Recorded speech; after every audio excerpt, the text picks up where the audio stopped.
Let's go live to Republican strategist John Jordan. John, we will get to the gun laws shortly, but let's start with the Supreme Court and an extraordinary decision.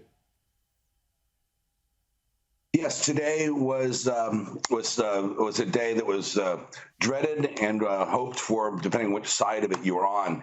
As a lawyer myself, I would say that this ruling isn't as significant as the media is making it out to be. All this case does is send abortion back to each state to decide, and every state in the United States, just like as in Australia, are the ones that regulate medical care, surgical procedures, licensing of doctors, and so forth. So all this does is return it to the democratically elected people at the state level.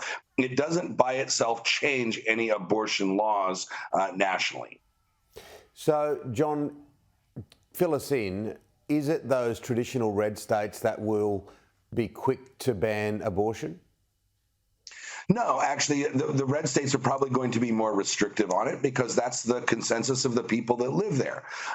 Just like the different states, different laws in many different ways reflect the values of those states. So California, overrun with homelessness and letting criminals go in the street, is part of reflective of California's value system. However, just to put it in perspective, in Mississippi, the case that the Supreme Court decided on here, they were merely saying after 15 weeks and regulating later term abortions. So if you look at the Mississippi case here, that caused the Roe v. Wade to be overturned, the law in Mississippi really kind of is not too different from those the laws in most of Australia, per my research. 15 weeks, 16 weeks is a number beyond which, in Eastern Australia, Western Australia, it's a lot more restrictive. But the law in Mississippi here isn't that different from most of Australia.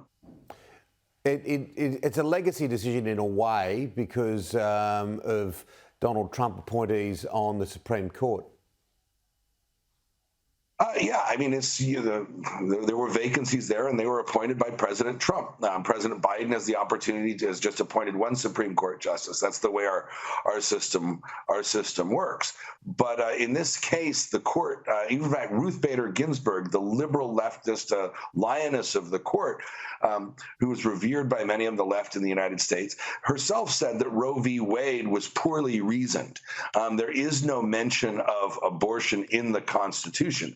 And under our system, those legal matters which are not expressly contained within the Constitution are reserved to each of the states to decide for themselves. And that's clearly what happened here. The constitutional order was kind of put right again in that sense.